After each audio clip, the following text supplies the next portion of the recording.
How to recover deleted videos on iPhone. Hello everybody, welcome back to our channel. So in today's video I'll guide you on how you can recover your deleted videos on iPhone, so make sure to watch the video till the end. Now this not only applies for videos, but it also basically applies for the photos that you might have.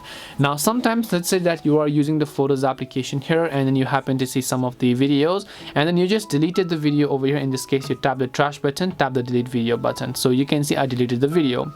So if I want to recover it, what do I do? Well, it's very simple, because your iPhone still backs them up and has not yet permanently deleted them until 30 days. So to figure this out, you want to tap the albums button from the bottom right hand side of the screen. Then you want to scroll down here and then you'll find a section where it says utilities, and then here you'll find a section called recently deleted. So all you have to do is just tap the option called recently deleted, go ahead and unlock with your Face ID here, and you'll be able to see all the photos and videos that you might have deleted in the past. All you have to do is just tap on either of these, choose the option to permanently delete them, or choose the option to recover them. If you'd like, just tap the recover button, tap on recover video, and the video will be successfully recovered. That's it on how you can recover deleted videos on iPhone. Hope this video was helpful to you guys, and if it did help you, make sure to leave a like and subscribe to our channel.